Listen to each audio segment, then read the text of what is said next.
জাতীয় মসজিদের একজন খতিব, এরা দেখলে তো মনে হয় ফকিন্নি। আর হালার ঘরে হালা তোরে দেখা বদনা সরের মতো কি হয়েছে কথা বুঝছি হ মন্দির থ মন্দির কোন ইয়ার রিক্সাওয়ালা, তো এইটা কিভাবে খতিব হয় আমার মাথায় ধরে না। ওই নিরলা তোর মাথা ধরবো কেন? তোর মাথা আছে কেন? আমি গড়িয়ে দিয়ে বাড়িয়ে তোর মাথা টাথা সব আড়ালাই হালার থালা কিন্তু আবার ভুল করে অহরহ, একই 2-3 লাইন মুখস্থ করে আসে, একই খুতবা প্রতি জুমায় বলে। তোর মতো কিছু সিন্নি করে আছে না এ হমদি থমদি করলে কেন ইয়েন্দি হড়াইলে মুন্দি খাই এলা বুঝছিস নি এলা একই কথা কেন বারবার কইতে হয় কিলে তোর মতো টাউট বাট পারা হড়ান লাগে বুঝছিস নি। যে বক্তব্যটা বাংলায় দেয় ওইটা আর আরবিতে বলতে পারে না, সে আবার জাতীয় মসজিদের খতিব হয়ে গেছে। রে হালার থালা এ হমদি থমদি এ গড়িয়ে দেখছিস নি হিসকিয়ে দি কিন্তু কেন মানে ট্রিটমেন্ট ছাড়া ঢুকে দিম কি গেছে কথা বুঝছিস নি।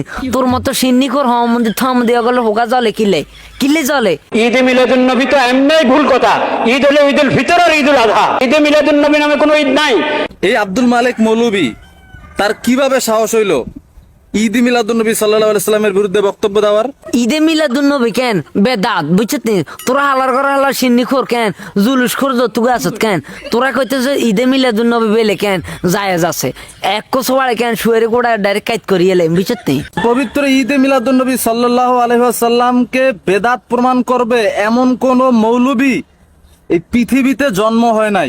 এ হালার থালা বেদাত তো তোকে ঈদে মিলাদুন নবী বেদাত পৃথিবীতে জন্ম হইব কিনলে আই কইছি দে নয় না তোকে ঈদে মিলাদুন নবী তো বেদাত জুলুস খোর কোনাই গা রগল কোথাকার গণ 1500 বছর পরে আইসা বুট্টা মৌলভী কোন ক্ষেতের মূলা। তোর মা তোরে কেন হুলায় বুঝছিস নি ইয়ালে কেন তুই খাস মুলা অন ইয়ালে তুই হুলার কথা কেন মনে রাখছ হালার থালা এমন জোরে এক শর্ট ডিম কিডনির পজিশন চেঞ্জ হয়ে যাব। সে আইসা পবিত্র ঈদে মিলাদুন্নবী সাল্লাল্লাহু আলাইহি সাল্লামের বিরুদ্ধে কথা বলে। এই হালার ঘরে বেদাতের কন্ট্যাক্টার গলে হমদি থমদি তোকে ঈদে মিলাদুন নবী তো বেদাতে হ্যাঁ বেদাত বেদাত বেদাত বুঝছিস মূল গঠনে এটা আরই।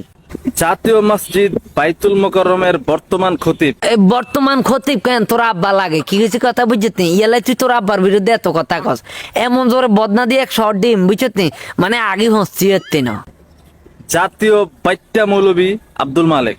তোর কেন শুয়ারি গোড়ার কেন উপরে কেন বাইটটা টুনটুনির উপরে এমন এক বাড়ি দিয়ে বুঝছিস নি মানে শুধু ব্যথা আর ব্যথা এই শব্দটাই শোনা যাইব। এই যে জাতীয় বুট্টা মৌলভী এই আব্দুল মালিক, আরে বেটা মুফতি আব্দুল মালিক সাহেব সুন্দর করে কথা ক জাতীয় মসজিদের খতিব তোর আব্বা লাগে না বুঝছিস নি। সে কিভাবে খতিব হইল এটা কিন্তু একটা প্রশ্ন থেকে যায়। আমার কত হয়েছে কেন তোর মাথার মধ্যে টুপি গে দিছে কে হ্যাঁ তোর সিন্নি খোর জিলাপি খোর হালার গড়ালা জুলুস খোর অগল তোরা আঁডি আঁডি কেন আঙ্গুর কসবে দাঁত হ্যাঁ তোরা যে কাদা ছড়াছড়ি করস কিলে এমন তো এক বাড়ি দিয়ে বুঝছিস নি শুয়ের গোড়া চেঞ্জ হয়ে যাবো কি গেছে কথা বুঝছিস নি।